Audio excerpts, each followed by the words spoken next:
Muy buenas tardes. Hoy día iniciamos el programa con la presencia del doctor Ricardo Villamonte Blas.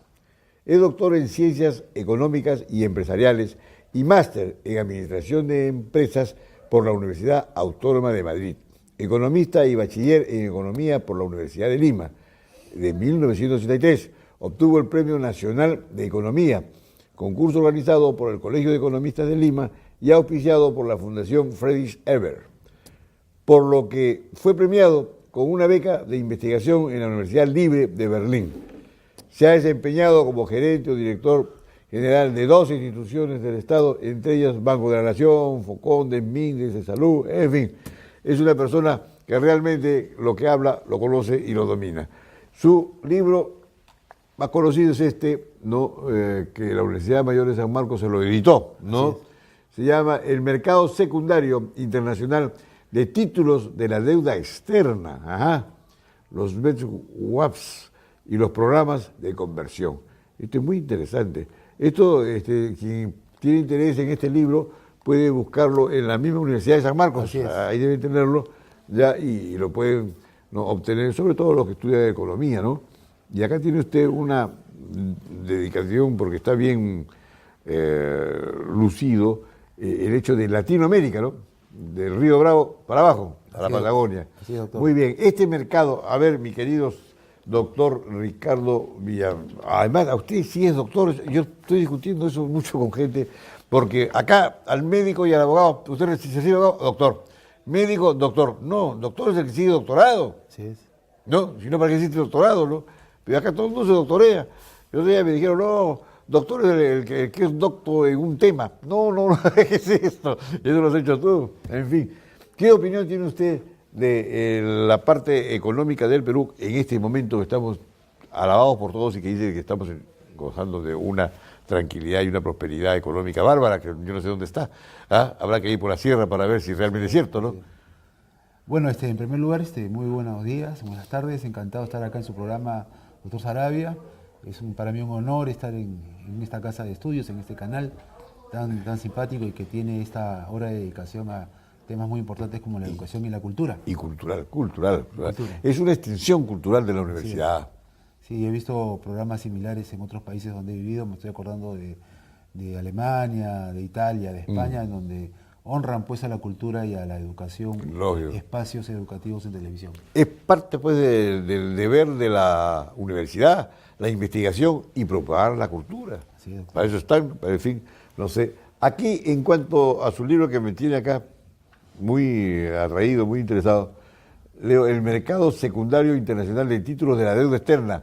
Secundario, digamos, esto es cuando uno consigue, digamos, un apoyo del Banco Mundial, digamos, o Estados Unidos, y luego hay una segunda oportunidad, y ese es el secundario, ¿o no? ¿Por qué le dice secundario? Ok, o sea, cuando usted emite acciones o bonos y los vende por primera vez al mercado, ese es el mercado primario.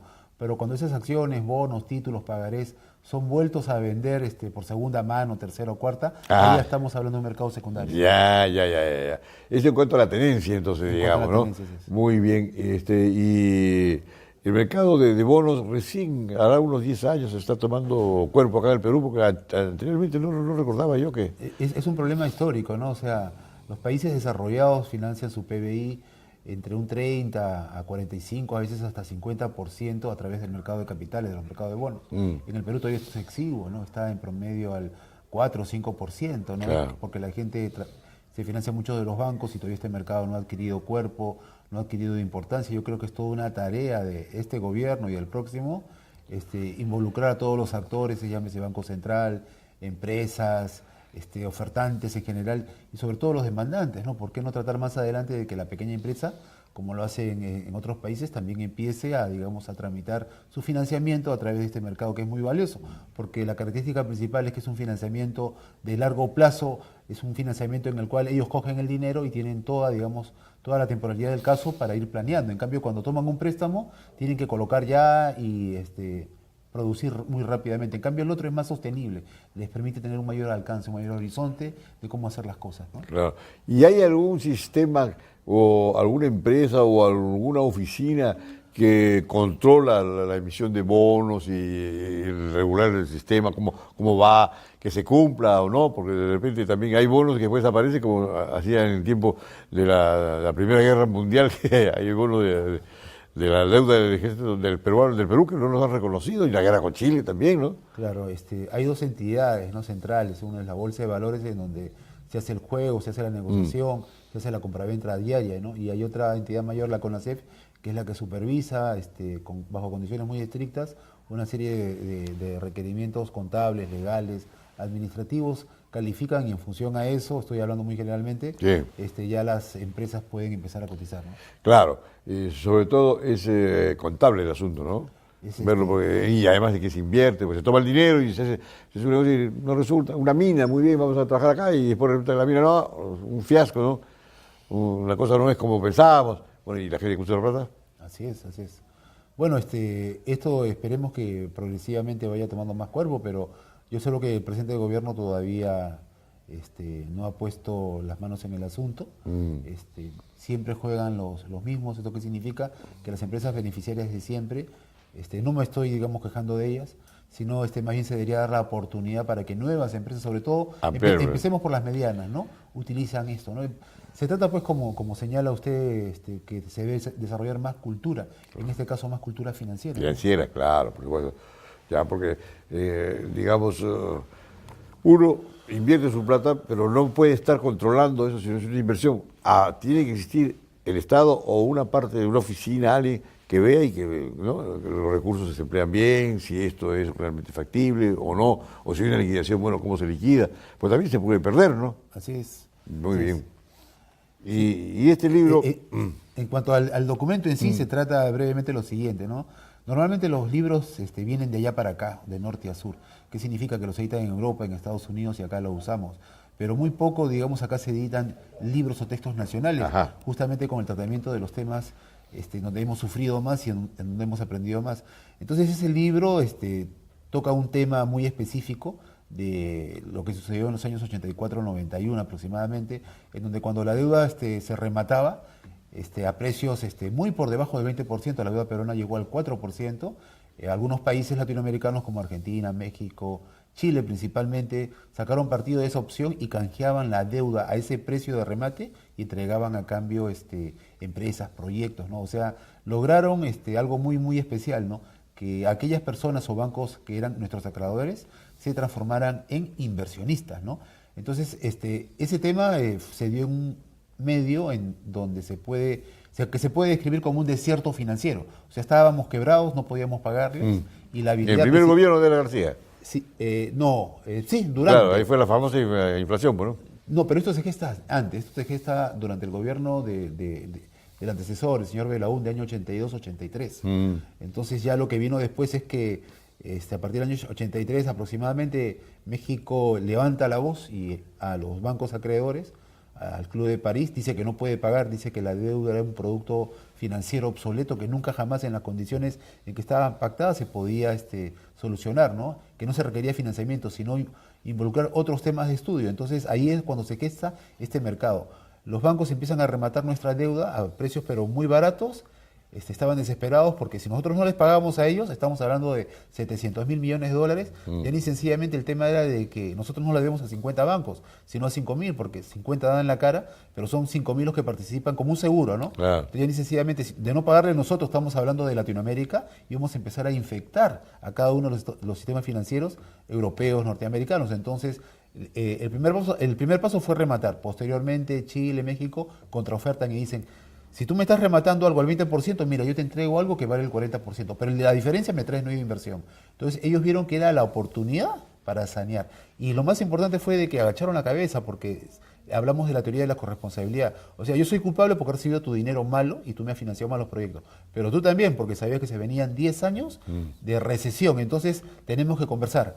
Entonces, el mercado sirvió también no solamente ante el desierto financiero de constituir pequeños almácigos, sino fue más allá, ¿no? Ya ni sencillamente, como nunca jamás, se empezó a hablar de que el valor de mercado de la deuda era el verdadero valor, y no aquel valor nominal que se había acumulado. El 60% de la deuda eran intereses, Claro, eran refinanciaciones, claro. eran reestructuraciones. Claro. Entonces, eso trajo consigo toda una revolución, ¿no? Porque no se canjearon, digamos, pocos dineros. Se llegó a canjear una suerte de 59 mil millones de dólares respecto a los 700 mil, si bien era un 5 o 8%, ya ni sencillamente calmó el desierto, que se generaron oasis, y a partir de ahí es donde se genera un punto de quiebre, a mi modo de entender, en las finanzas internacionales, ¿no? O sea, que esto es lo que se empieza a denominar ahora la innovación financiera. Entonces, el afán es que justamente las personas que son apasionadas por las finanzas internacionales, tanto a nivel de posgrado, magnifiquen ese momento, ¿no? Como les digo, los libros vienen de allá para acá. Entonces ellos nos ponen los que ellos quieren que estudiemos, Sí. pero no las experiencias sufridas Claro. o grandiosas,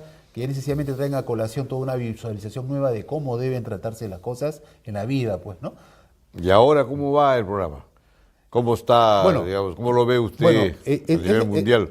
Que también hay otra paralización americana, pero que está siendo superada, ¿no? Claro, ese programa, el libro está orientado al periodo 84-91. Claro, Esa a esa experiencia fecha. ya caducó, ha sido, digamos, bastante significativa, ¿no? Lo que viene ahora, hablando de la burbuja, y hablando de otros tópicos, ya ni sencillamente llevan a reflexionar, pues, de que las cosas no están adecuadamente normadas. Yo lo veo de la siguiente manera, ¿no? Se permite que se generen más activos financieros respecto a los activos reales, ¿no? Es como generar medios de compra en exceso respecto a la verdadera capacidad. Entonces hay una sobreabundancia de títulos respecto a la realidad económica de producción. Ese es, digamos, el tema es larguísimo, pero yo lo veo ahí como que no hay una equiparidad, ¿no? Y si no hay controles y hay excesos, ellos tienen la sartén por el mango, Claro. siempre van a permitir que se estén innovando instrumentos que no van de acorde con la realidad de producir bienes y servicios. Ese es, a mi modo de entender, Claro. el desajuste que hay, ¿no? Todavía, ¿no? Qué bien. Muy bien. Le doy la bienvenida, pues, y lo felicito ha dado usted una clase, ¿no?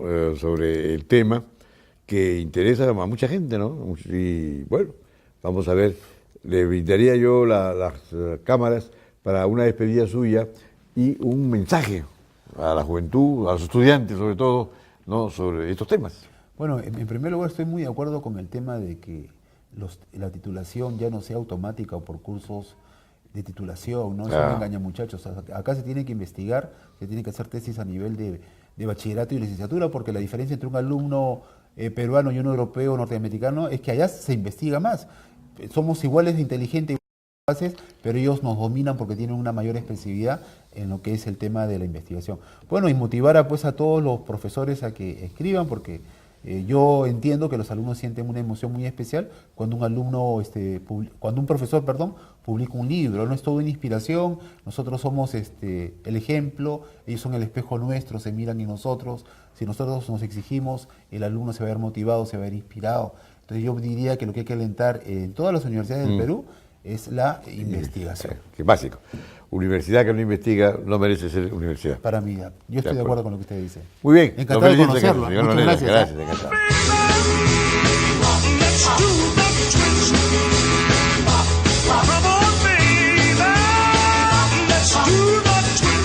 Universidad Alas Peruanas. Volamos alto para llegar lejos. Más investigación. Lanzamos el primer satélite peruano certificado por la NASA.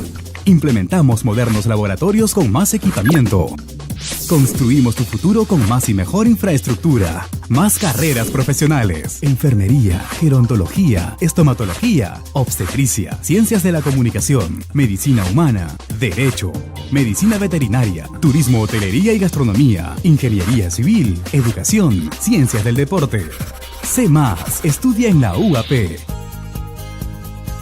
En la Universidad Alas Peruanas, incentivamos tu desarrollo profesional y personal. Por eso te ofrecemos más carreras profesionales, programas de posgrado y doctorados a distancia. Supera los límites del lugar, tiempo y espacio y conviértete en un profesional altamente competitivo.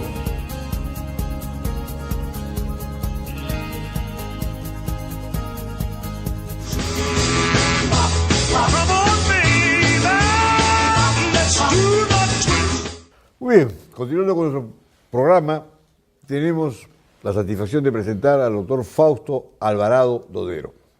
tiene un libro que acaba de salir al mercado titulado El Perú antes de la República, época del virreinato, ¿no? Virreinato o colonia. Bueno, pues, ¿Qué? no agradecerte la invitación, pero no, el título del libro es este. Ya, Este es el título del mensaje que está que viene acá. grabado adentro, Pero que te ¿no? digo, el título es Virreinato o Virreinato colonia. o colonia. ¿Verdad? Estaba conversando contigo que acabo de llegar de Europa y estaba en España y también están en problemas con 4 o 5 gobiernos no regionales y que le están siguiendo el juicio y todo, que han hecho maniobras debajo de la mesa y todo. Yo no sé qué pasa y dice que también la corrupción viene el tiempo después de la colonia también. No, es un tema de sincronía y de anacronía. Eh, Es decir, si nos colocamos en el tiempo, y justamente el libro se hace bajo la escuela conceptual de Reinhard Koselleck, un gran filósofo, historiador y jurista alemán que falleció hace poco, en 2006, e innovó porque la historia también hay una entrada a partir de los conceptos. Es decir, el concepto colonia es un concepto que, como todos aquellos, llega un momento en donde se vuelve un concepto político y fundamental, y no es pétreo, sino que va modificando sus capas semánticas. Y entonces, hoy día recibimos, y hay un uso indistinto, indiscriminado y hasta arbitrario, en el uso de estos dos conceptos, para identificar una época histórica o un arco histórico de la relación que hubo entre la monarquía católica y lo que es el Perú, ¿no? Entonces, lo que acá hemos establecido es eso, o sea, lo que ha habido es una mutación semántica y hoy día se utiliza el concepto de colonia que lamentablemente no describe la realidad que intenta hacerlo, o sea, su significado, porque nos homologa todos los espacios americanos de una manera uniforme cuando esto no ha sido así. Más viene por la influencia de la historiografía anglosajona y francesa, que ellos en la relación que tuvieron con territorios americanos fue una relación colonial, pero esa relación no fue la que hubo entre la monarquía católica, que también la llaman monarquía española, y por eso vienen estos temas justo porque hay una identificación política diferente. Volviendo a eso, el concepto no describe, porque cuando llega acá el hombre europeo, encuentra son dos imperios en expansión, y encuentra en los Andes, bueno, dejo a los mexicanos que se defiendan por sí mismos, sí. Encuentran en los Andes estructuras políticas, económicas, sociales, culturales y hasta religiosas. Quiere decir que estos suelos fueron colonizados mucho antes, varios miles de años antes, porque colonizar su significado es justamente el dominio de suelos y tierras, suelos y aguas, que hace que determinados lugares sean fértiles y adecuados para el poblamiento humano. Entonces, cuando decimos colonia, le estamos haciendo un regalo inmerecido a quienes vinieron en esa época con Pizarro, llamémosle así, y al contrario, le estamos quitando el mérito, y esto lo hago desde una posición totalmente indigenista y andinista. Le estamos quitando el mérito al hombre andino de haber colonizado y hecho productiva esta cordillera. Entonces, lo que aquí busco en este libro es de justamente mencionar que es un tema conceptual el que se emplea hoy día de colonia y que no se empleó siempre, a tal punto que lo que demuestro es que en el lenguaje de todos los operadores políticos e intelectuales y figuras representativas del siglo XVI, XVII y XVIII, jamás se identificó al Perú como una colonia, siempre como un reino, que estaba con un virrey. Y también hay el tema y acá dos cosas. Uno, que el virrey no es un gobernador, es el rey mismo, sino que es una forma monárquica de gobernar a distancia, de tal forma de que el rey se siente presente a través de un alter ego. Y por otro lado también, que aquí nos han hecho ver desde el colegio que los únicos virreinatos fueron los virreinatos americanos, pero eso no es cierto. Virreinato fue Navarra, Virreinato fue Cataluña, Virreinato fue Aragón, Virreinato fue Valencia, Virreinato fue Portugal hasta 1640, Virreinato fue Sicilia, fue Cerdeña, fue Nápoles, casi que ocupan 3/4 partes de lo que hoy día es Italia. Entonces, eso es lo que he buscado y lo que busco acá. Yo no quiero imponerle a nadie que use el término o no, sino que el significado que se dé sea el que corresponda. Ahora, ¿qué es lo que te figuraba en el tema? Es que el Perú es anterior a la República. El Perú no nace en el 28 de julio de 1821. Como unidad política, el Perú nace el 20 de noviembre de 1542, cuando se crea justamente el Virreinato del Perú. Y ahí hay una definición en el espacio y en el tiempo. Se delimita cuál es el área que corresponde a esa unidad política. Y obviamente tiene un efecto retroactivo porque recoge todo el ancestro que tenemos de la zona andina. Y ahí se forma el concepto de Perú. El concepto de Perú, donde ya se sustantiviza, se identifica su significado espacial que tiene. Y por ejemplo, ahora que hablábamos del Mundial, ese virreinato, si nosotros hiciéramos un sincronismo y lo traeríamos a nuestros tiempos, resulta que hemos estado en el Mundial con 5 equipos representados. Hemos estado con el Reino de Chile, el Reino de Popayán, que es Colombia, el Reino de Quito, el Reino Charrúa y también el Reino de Río de la Plata, que todavía se mantiene en opción. Y es más todavía, estos equipos han ido con la bendición de un papa que nació en territorio peruano. Sí, claro. Y te podría agregar un poco más, si nosotros tomamos la línea de Tordesillas, resulta que el Mundial se ha jugado en varias ciudades peruanas. Sí, pues. Entonces, como te digo, esto es algo que yo, bueno, en lo que me he cifrado, es romper algunos paradigmas que se han puesto, ¿no? Evidentemente esto de colonia, ¿y en qué momento sucede? Sucede cuando se asocia dos núcleos semánticos entre lo que es independencia y lo que es colonia, que es la independencia de las colonias inglesas de Estados Unidos, que forman Estados Unidos, de Inglaterra, y eso es asumido por los precursores de la independencia hispanoamericana cuando cambian su discurso de ya no ir en favor del rey como fueron las primeras juntas, sino ir en favor de una independencia, y entonces ahí se habla pues de bronca en cadenas, y ahí es que viene un tema en donde lamentablemente está cortando de la historia del Perú. No digo que no se haya estudiado, no, pero obviamente no se ha estudiado con un significado que es parte propia de la historia. Hemos hecho un tema como que tenemos del incanato para atrás, una zona idílica y tenemos una zona oprobiosa, llamémoslo así, y después una zona republicana. Llegó el diablo. Pero si asumiéramos este concepto de colonia y lo adoptan porque le incorporan una capa semántica de dominio, explotación, que nadie dice que no haya habido. No, y por el contrario. No se puede negar. Sí, pero tampoco era acá solo, ¿no? Lógico. En España era peor. Claro. ¿No? Pero ese es otro tema más adelante. Y como te digo, eso es lo que he tratado con este paradigma de colonia y colonia, que creo que afecta a la estima nacional, ya constituido nosotros claramente como una nación, en donde no hemos tenido, porque no ha pasado eso. En las colonias es el trasplante de una forma de vida por completo y que rompe con toda etnia. Y eso es lo que tenemos cuando se van los franceses se van de Haití o los ingleses se van de lo que es hoy día Estados Unidos, se queda el mismo hombre inglés. Claro. ¿Por qué? Porque se hizo sobre poblaciones subhabitadas por completo, donde no habían estructuras. Ya había establecido una costumbre. Dime, ¿el imperio incaico era un imperio? Yo creo que sí llega a la connotación. Claro, también ese concepto de imperio hay que distinguirlo de imperialismo porque si no vamos a mezclar las cosas en el tiempo. Pero imperio en la medida en que hay reyes de reyes, ¿no? Un emperador, lo asociamos a que un emperador tiene reyes. Por ejemplo, hoy día que Alemania ha ganado, para mí ha ganado el Sacro Imperio Romano Germánico, ¿no? ¿No es cierto? Que es lo que hoy día es Alemania, ¿no? Sí.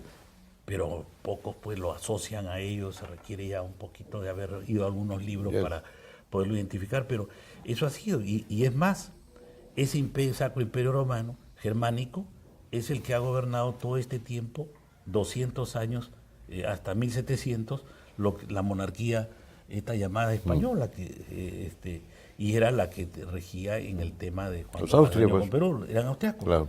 Y es más, te digo, por ejemplo, cuando Pizarro llega al Perú, esa llamada conquista, que también en un momento vamos a desmenuzar un poco, porque no conozco la gran batalla de la conquista y este tema, pero dejémoslo eso a un lado. Pizarro viene y toma este reino, llamémosle así, o este territorio, no en favor de España ni de los españoles, sino en favor de un señor que se llama Carlos V, que a la sazón no era español ni hablaba castellano. Sí, además. ¿No? Y era nieto y descendiente directo de Maximiliano I, que era el emperador de los alemanes. Claro. Y a mayor la cuestión es que después Carlos I de España, que se llama, termina heredando también el Sacro Imperio Romano Germánico y se vuelve el gran emperador, ese donde no hay el sol. Y eso era una heredad de él, no de la nación ni de los españoles. Entonces, no sé cómo a los españoles le estamos cargando un pasivo de algo que no han tenido. Y tal es así que hay tratados en donde se entregan uno a otro. Por ejemplo, Sicilia pasa de las manos de unos, pasa a la otra, pasa a los franceses, regresa donde lo llaman por los españoles, porque era de ellos, no era de la nación. Recién la construcción del Estado-Nación en España puede hablarse a partir de la primera constitución o un instrumento similar, que es la Constitución de Bayona, no la de Cádiz, donde por primera vez un rey, que es José Bonaparte, se somete a un orden legal, a un cuerpo legal como la Constitución, que la pone por encima de su voluntad, ¿no? Y la tienen que jurar antes de asumir. Anteriormente los reyes no eran, por eso eran soberanos. Claro, pero para Pepe Botella era necesaria una constitución así, ¿no?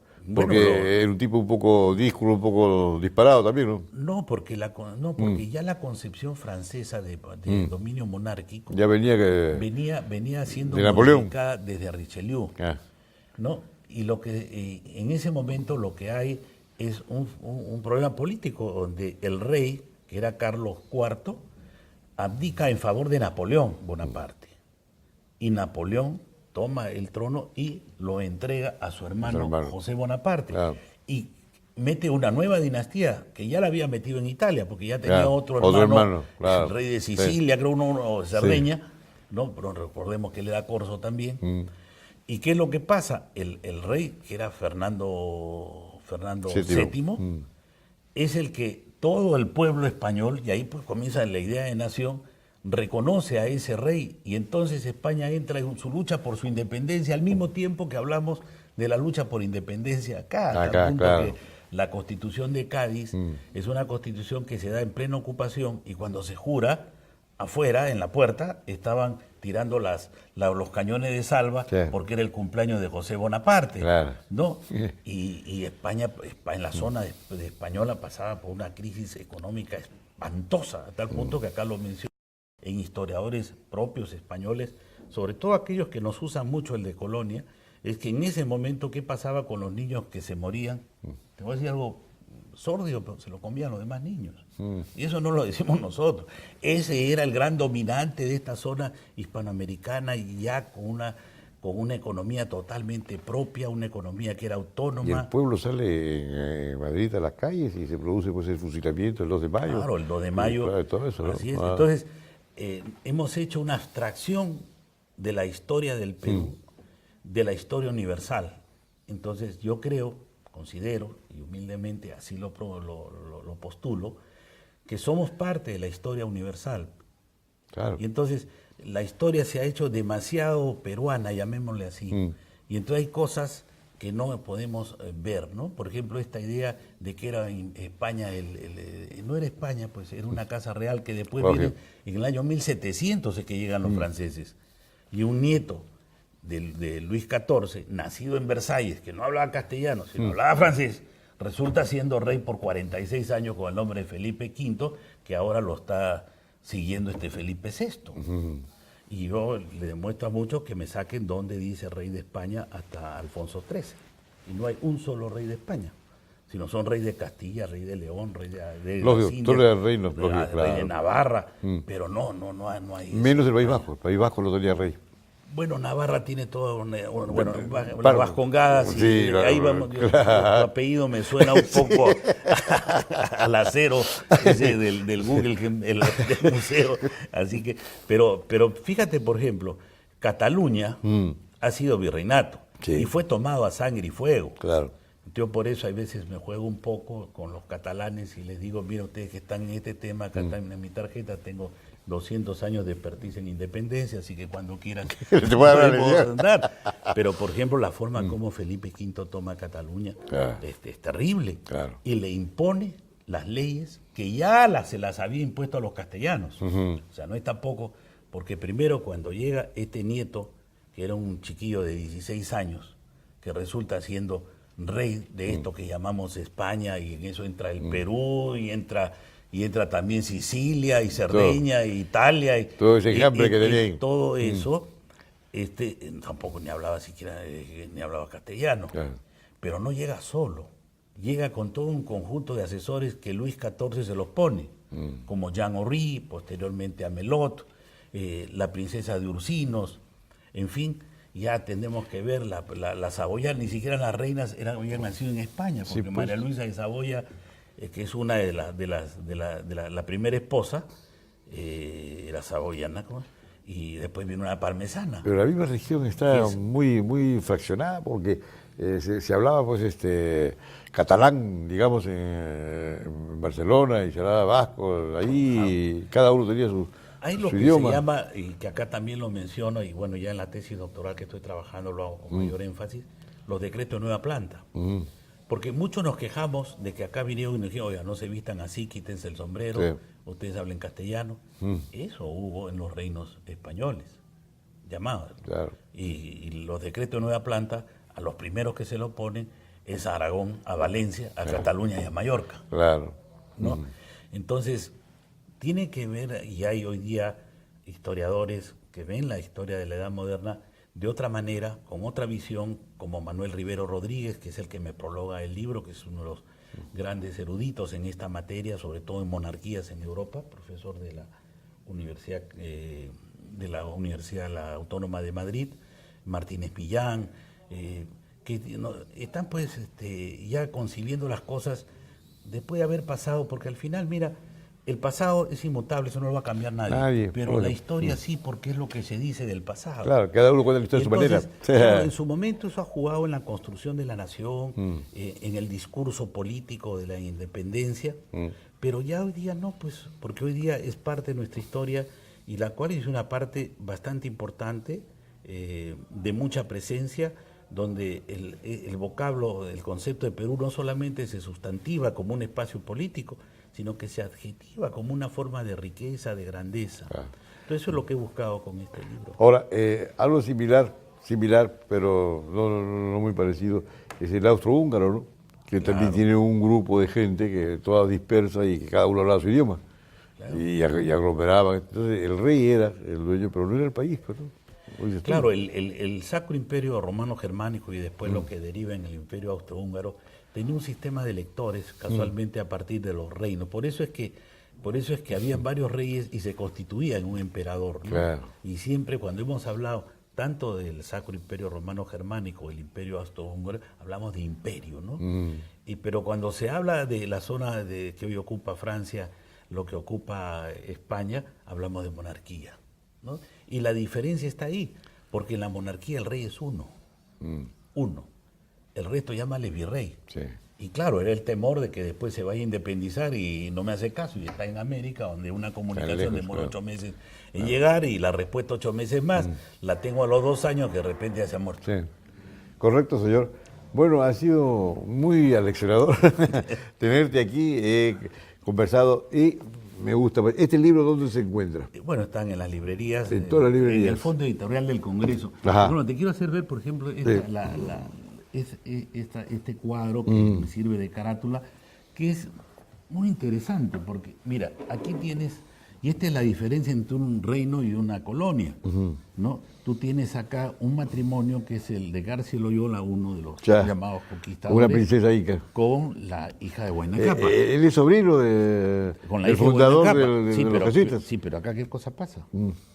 Acá tienes a Juan de Borja, Ya. que es lo más, vamos a decir, lo más en realeza y nobleza, al punto que Alejandro VI es el que le da el título, que es el Rodrigo de Borja, ¿no? ¿no? Casándose con la hija de este matrimonio y entroncando estas casas reales. Y acá tienes los jefes étnicos, ¿no? Y esta es una muestra de lo que distingamos. No conozco este matrimonio entre la hija de Toro Sentado, con todo el respeto, y estas cosas. Como dentro de esto tienes otra cosa, es el respeto con que se ha tratado, y que obviamente nosotros tenemos sangre que nos corre, tanto andina como sangre hispánica, y que tenemos que verlo de esa manera, porque lo que sucede es que un 300 años no crea una mezcla, crea un producto nuevo. Claro. Y Hispanoamérica es un producto nuevo, pero hay veces uno no conoce la página. Pero un tema así, déjame, ves ahí ves cómo se ha jugado todo el mundial en el mismo territorio, claro. ¿no? Pero yo quería Pero mostrarte Perú, este cuadro. Las personas que van a Madrid van al Palacio Real. Sí.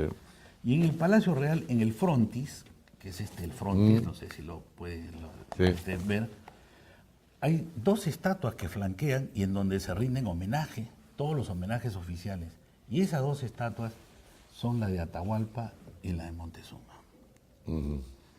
Y si uno revisa el lenguaje, cómo era tratado el Perú en el lenguaje en este tiempo, era absolutamente como reino, jamás como colonia. Eso no escuda ni limpia en absoluto los abusos que pudieran haber habido y que continuaron posterior a la independencia. Pero es historia. O sea, no hubo tampoco, el único cambio es un cambio político que el Perú, como una cuestión muy especial, tuvo 2 trances políticos muy severos. Uno, separarse de esa monarquía a la cual pertenecía, y 2, cambiar su forma de gobierno de monárquico, que lo tenía ancestralmente de la época de los incas, cambiarlo a republicano. Es decir, cambió inca por rey y después rey por presidente. Muy bien, señor. Y dejar de odiar el pasado. Eso es lo principal. Te agradezco pues tu presencia, nos has hablado muy bien de este asunto, te agradezco el libro también, y espero que más adelante vamos a volver a conversar. Sí, ya sí. cuando tengas Con ese título sí, viene ya el a segundo. partir de mi tesis doctoral que estoy haciéndola en Sevilla. Pues ya desde ahora estoy invitando, te voy a pasar la voz y vamos a seguir conversando porque la gente se va a quedar entusiasmada y los que desean te pueden llamar y dónde encontrarte. Bueno, en las librerías está en todas las librerías, pero está un poquito escaso porque el libro Ha tenido éxito. ha tenido éxito y lo ha tenido también en España. En Madrid, Marcial Pons lo distribuye y sé que el libro se ha agotado allá. Y acá también hay cierta escasez, pero de todas maneras en el Fondo Editorial del Congreso está a disposición y entiendo, y vamos a ver de sacar una nueva edición. Y cuando guste también búscalo porque la universidad también te puede ayudar. Con todo gusto. Muy bien. Oye, Encantado de te verte. agradezco. Chao, hermano. Come on, baby, let's do the twist. Come on, baby, let's do the twist. Universidad Alas Peruanas. Volamos alto para llegar lejos. Más investigación. Lanzamos el primer satélite peruano certificado por la NASA. Implementamos modernos laboratorios con más equipamiento. Construimos tu futuro con más y mejor infraestructura. Más carreras profesionales. Enfermería, gerontología, estomatología, obstetricia, ciencias de la comunicación, medicina humana, derecho, medicina veterinaria, turismo, hotelería y gastronomía, ingeniería civil, educación, ciencias del deporte. Sé más, estudia en la UAP. En la Universidad Alas Peruanas, incentivamos tu desarrollo profesional y personal. Por eso te ofrecemos más carreras profesionales, programas de posgrado y doctorados a distancia. Supera los límites del lugar, tiempo y espacio y conviértete en un profesional altamente competitivo.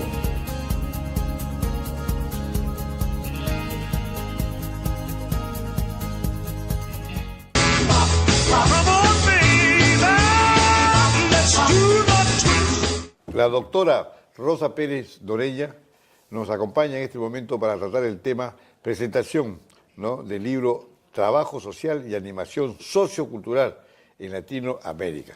Está muy bien, hoy hemos estado atacando el punto sociocultural, ¿no?, en el labor, en la televisión, en fin.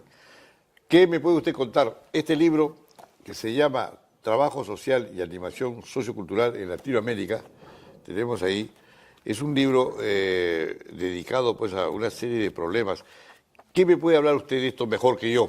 ¿Puede explicar a la gente este libro, qué es lo que tiene? Primeramente, para agradecer la oportunidad que usted nos brinda y para manifestar que efectivamente la animación sociocultural se convierte en una nueva metodología para abordar problemáticas desde el punto de vista de la cultura, desde el punto de vista de la familia y de la sociedad en general.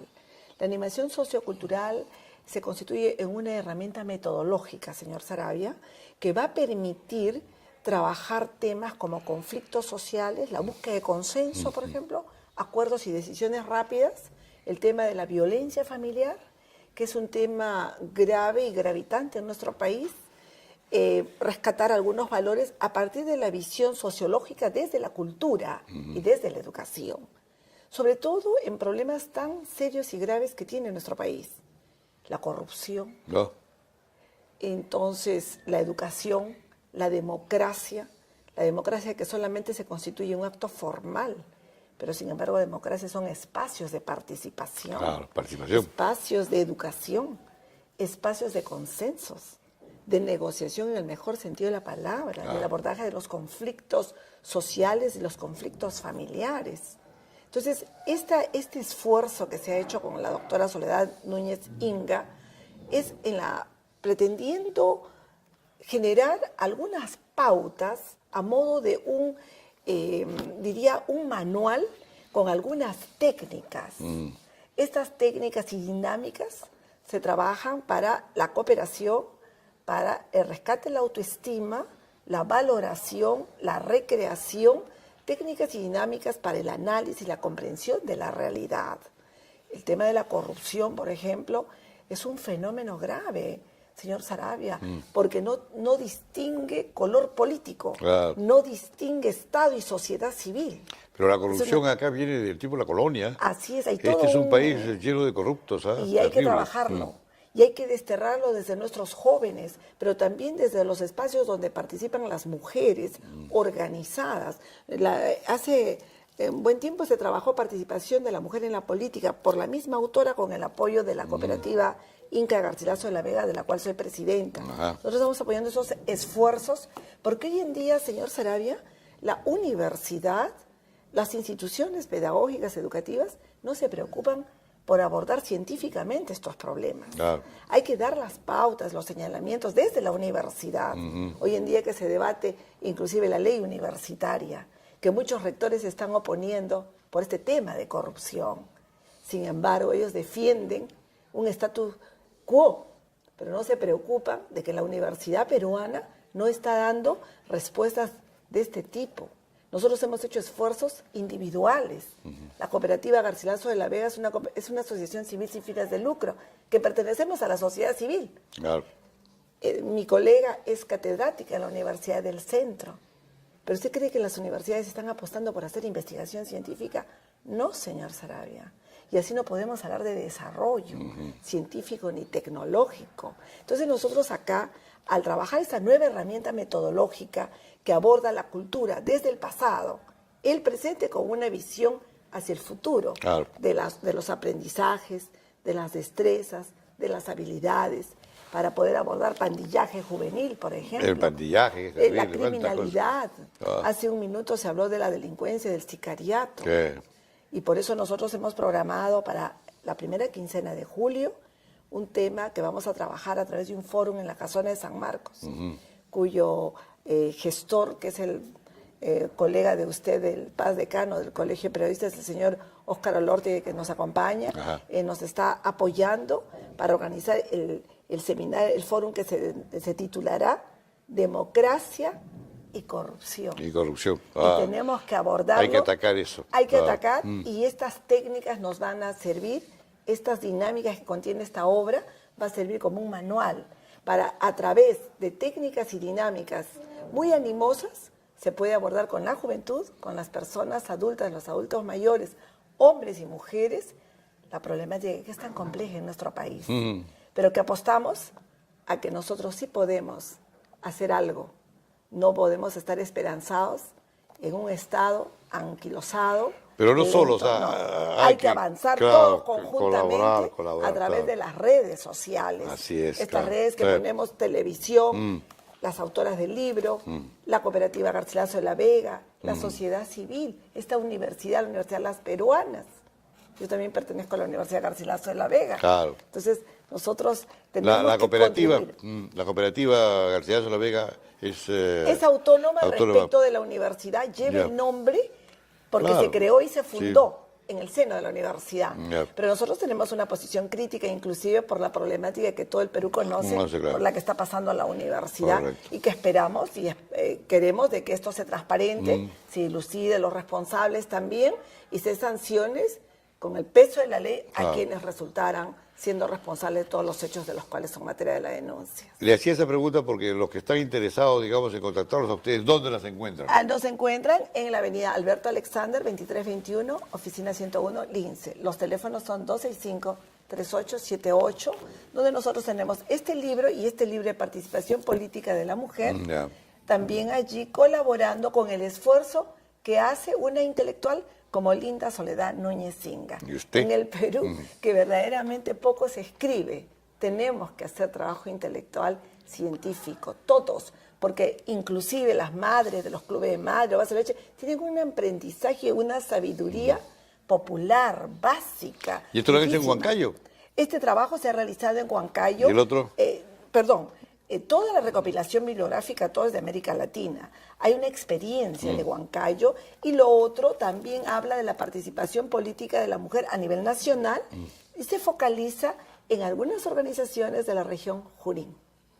Muy bien. Así es. Muy agradecido por señor su Sarabia. presencia. Ya saben, tienen la dirección, el teléfono, así que los que quieren consultar algo tienen la posibilidad de hacerlo ahí mismo a partir de mañana.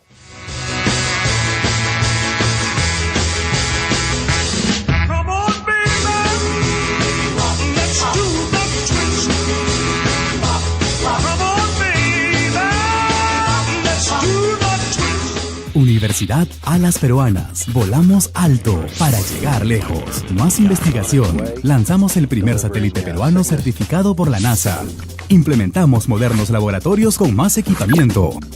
Construimos tu futuro con más y mejor infraestructura. Más carreras profesionales. Enfermería, gerontología, estomatología, obstetricia, ciencias de la comunicación, medicina humana, derecho, medicina veterinaria, turismo, hotelería y gastronomía, ingeniería civil, educación, ciencias del deporte.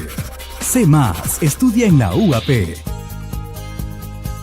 En la Universidad Alas Peruanas, incentivamos tu desarrollo profesional y personal. Por eso te ofrecemos más carreras profesionales, programas de posgrado y doctorados a distancia. Supera los límites del lugar, tiempo y espacio y conviértete en un profesional altamente competitivo.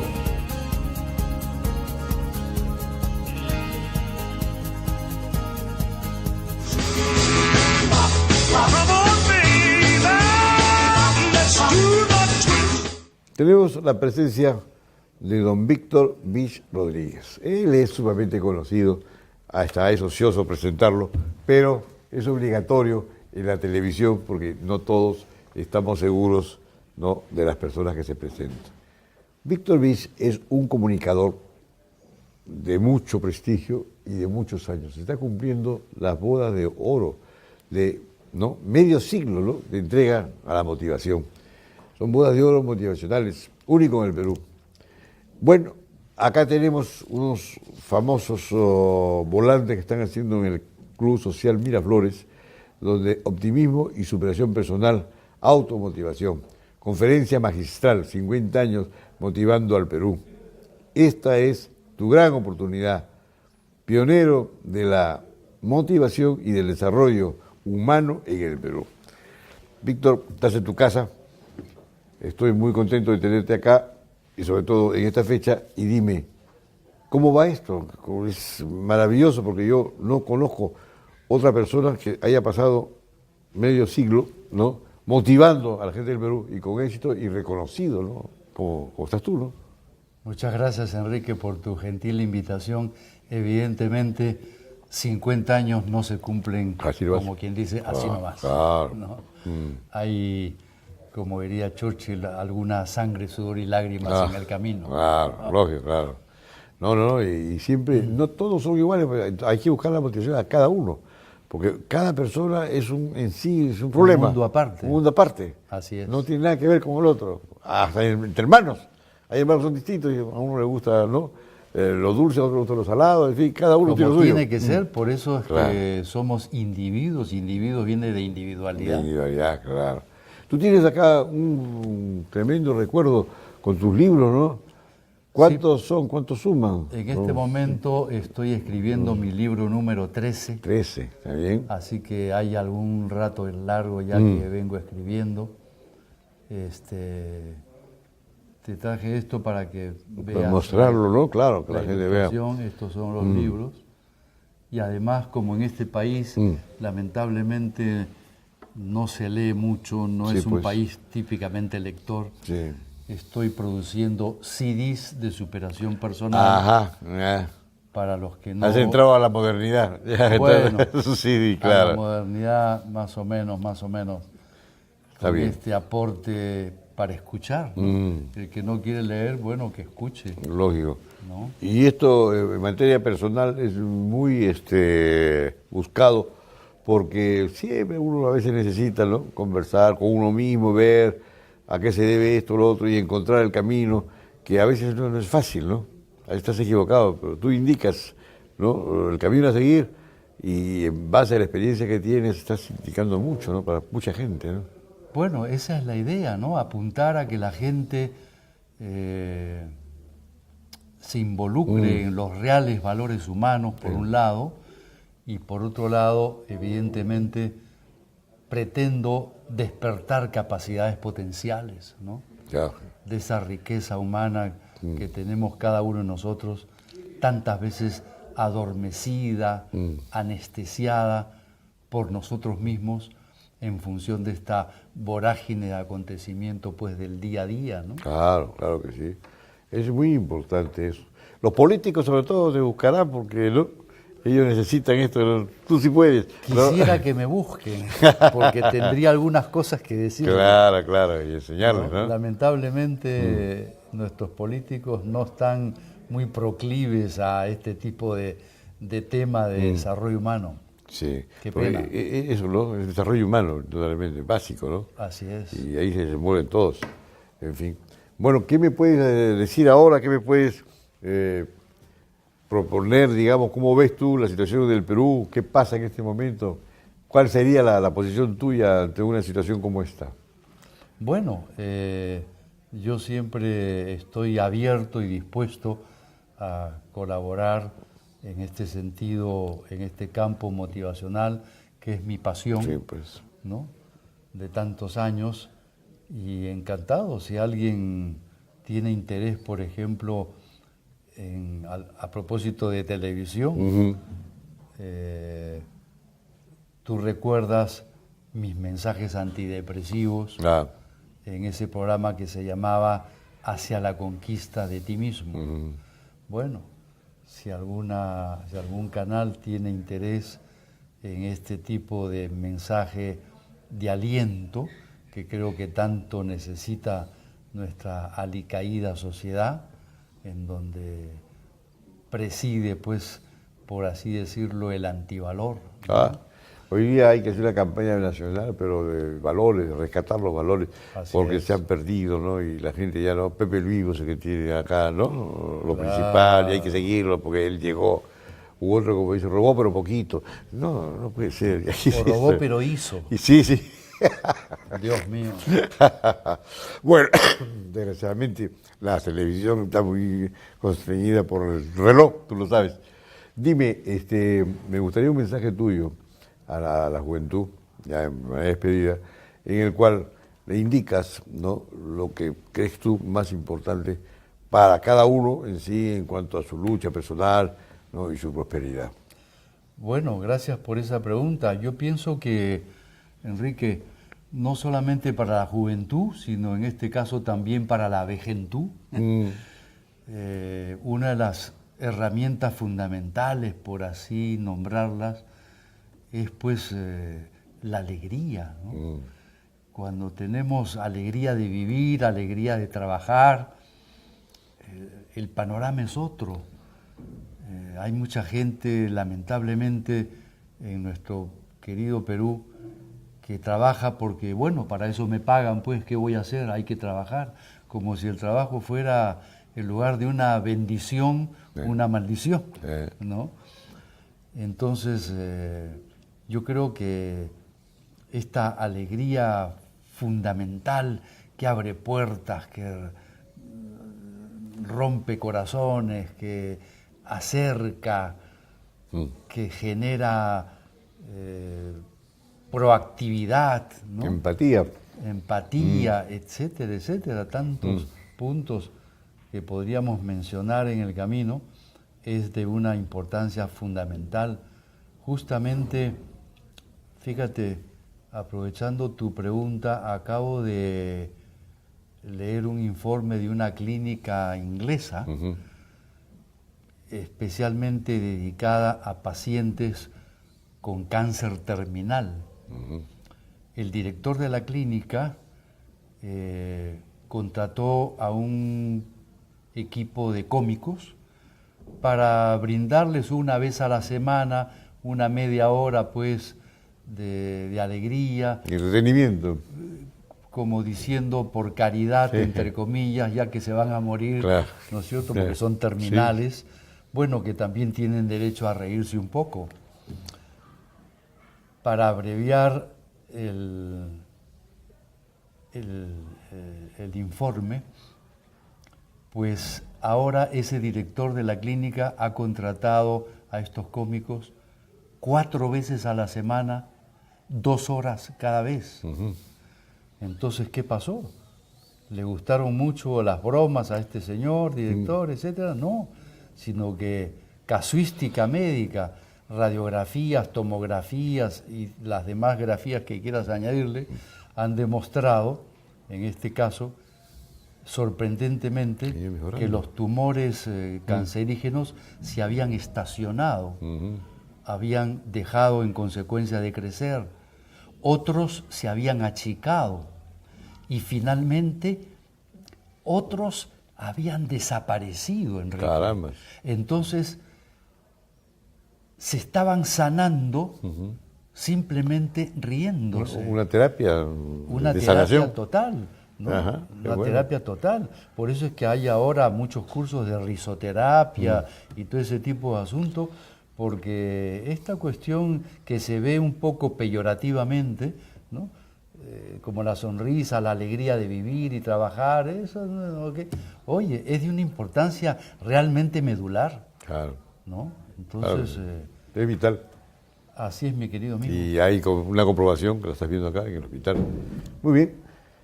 Tu mensaje. Que la gente obedezca, estudie, trabaje y que crea en la verdad. Porque la verdad nos hace libres, ¿no? Así es, así es. Gracias. Con motivo precisamente de esta celebración de mis bodas de oro motivacionales, estamos en el Club Social Miraflores, el antiguo casino de Miraflores, al frente del Arcomare.